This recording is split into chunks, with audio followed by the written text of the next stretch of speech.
Oi, pessoal, bem-vindos, bem-vindas à nossa aula de História da primeira fase da Educação de Jovens e Adultos.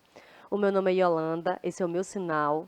E junto aqui com Vitória, vamos falar de algo que é um ciclo natural da vida, mas que muitas vezes é relegado como algo menor, que é a respeito da velhice, né, gente? Esse mês de setembro a gente comemora o Dia Nacional do Idoso e da Idosa. E vamos debater historicamente a respeito desse tema, que é um tema tão importante.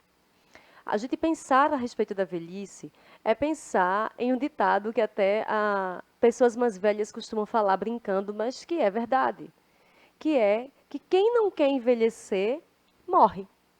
Então, como a velhice, ela faz parte da vida e é um ciclo que se aproxima, é muito importante a gente falar que velho é o preconceito. E está mais do que na hora de a gente ter essa mudança de olhar para com esse ciclo da vida. E ter também uma mudança na cidade, ter uma mudança nos costumes a respeito desse ciclo que é o envelhecimento. Falar da história, gente, é falar que a história ela é feita por todos nós, ela é feita no dia a dia. Então, há anos atrás, as pessoas não podiam envelhecer justamente porque não tinham acesso a água potável, a medicações, a vacinações, a alimentação adequada. Então, foram as últimas gerações que foram conquistando esse espaço, que foram vivendo mais tempo.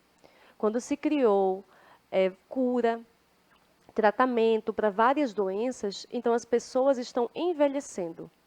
Então, historicamente falando, hoje no Brasil, a população está cada vez mais envelhecendo. Por isso que é bem importante a gente começar a debater que tipo de cidade, que tipo de país, que tipo de acesso a gente vai deixar para as pessoas mais velhas. E que daqui a alguns anos, uma dessas pessoas mais velhas serei eu, se eu tiver sorte de envelhecer, não é? Então vamos pensar historicamente a respeito desse tema? Começamos a nossa aula com essa frase da filósofa maravilhosa Simone de Beauvoir, e ela diz o seguinte: todo mundo quer viver muito, mas ninguém quer envelhecer. Vejam só, a gente pode refletir muito a respeito disso, né? Que todos nós queremos uma vida longa, uma vida saudável, mas parece que vivendo muito, a gente vai continuar vivendo com esse corpo que temos hoje, com a disposição que temos hoje, e isso não é verdade. Por isso que é muito importante a gente ter uma série de mudança de hábitos, sejam hábitos mentais, sejam hábitos físicos, para a gente ter uma velhice mais e mais saudável. Isso que você está fazendo agora, voltar a estudar, isso garante um envelhecimento mais saudável. Porque comprovadamente pelos próprios médicos e médicas, por cientistas, cada vez mais que a gente estimula o nosso cérebro aprendendo coisas novas, tendo curiosidade com as coisas, a gente vai ter uma mente mais saudável. Então, tudo isso que a gente faz, gente, a gente faz para garantir que a gente tenha uma melhor qualidade de vida. Então, vamos falar a respeito desse ciclo. Uma coisa é, nós estamos envelhecendo. Isso é fato. E a velhice, como eu disse, ela é um ciclo da vida. Então, por que comemorar o Dia das Pessoas Idosas? Por que, gente, tem esse Dia Nacional, que é agora em 27 de setembro, e tem o Dia Internacional, que é no dia 1º de outubro? Por quê? Porque, segundo a Organização Mundial da Saúde, o número de pessoas com idade superior a 60 anos chegará a 2 bilhões de pessoas até 2050.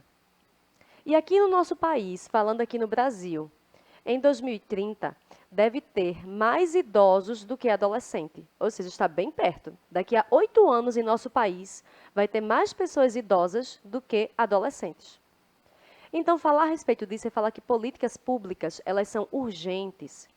Essas políticas públicas, elas é que vão justamente definir de ter um transporte público mais adequado, de ter ruas, calçadas com mais respeito às pessoas idosas, não só idosas, né? Pessoas que às vezes usam uma cadeira de rodas ou que têm algum tipo de deficiência, ou até mulheres. Muitas mulheres, ao longo da vida, vão engravidar. Então, que calçadas são essas que a gente está oferecendo para essas pessoas idosas, para as gestantes, para as pessoas com alguma deficiência? Então, a gente tem que refletir tudo isso. Segundo o IBGE, que esse ano, por sinal, vai estar tendo já um novo censo, né, do IBGE. Mas segundo o Instituto Brasileiro de Geografia e Estatística, que é esse órgão chamado IBGE, e que fica analisando as condições de todos nós brasileiros e brasileiras nas diversas regiões do país, mais de 29 milhões de pessoas idosas vivem hoje no Brasil. Vejam só. E esse número vai, como eu acabei de falar, vai crescer muito mais, justamente porque estamos aumentando a nossa expectativa de vida. Vejam essa imagem. Essa imagem aqui é de um bairro aqui da nossa cidade, né? É o terminal de ônibus da UR2 no Ibura, na Avenida Quixeramobim. Vejam esse terminal de ônibus. Vamos pensar se a nossa cidade, ela tem calçadas, tem um sistema de saúde, tem um sistema de transporte, um sistema de lazer adequado para as pessoas idosas. Um terminal de ônibus desse. Vamos, vamos parar para pensar. Eu ando muito de ônibus. Como é o degrau desse ônibus só para subir? Ele é acessível? Eu sou uma pessoa relativamente jovem e às vezes acho o degrau de ônibus muito alto. Imaginem uma pessoa mais velha que já tem uma certa dificuldade de locomoção e que isso vai acontecer com todos nós. Pensar também em pessoas mais velhas, gente, é pensar numa foto como essa, ó. Um pouco antes de a gente entrar em pandemia, né? A gente estava vivenciando uma coisa maravilhosa aqui chamada Carnaval. E que ano que vem vamos voltar, porque não é possível.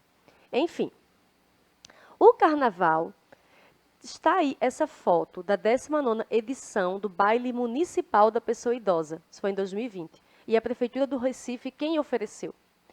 Porque, segundo a Organização Mundial da Saúde, é fundamental para as pessoas idosas manterem, para a sua qualidade de vida, atividades de lazer.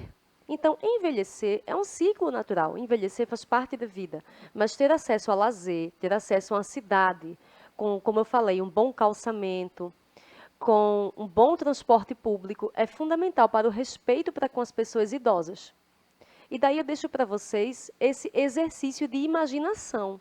Parem para debater aí na sala de aula. Imaginem essa situação. Como você se vê quando você estiver envelhecendo? Então, você deve envelhecer, eu também, tomara, né, que a gente chegue a envelhecer. Pois bem, quando você estiver envelhecendo, daqui a alguns anos, que tipo de cidade você quer para você? Qual é o Recife que você quer para você, para seus amigos e amigas, parentes? É um Recife que vai respeitar essa mobilidade, esse lazer, esse cuidado com a pessoa idosa? Façam essa atividade e vamos despertar para esse tema também. Um abraço, gente.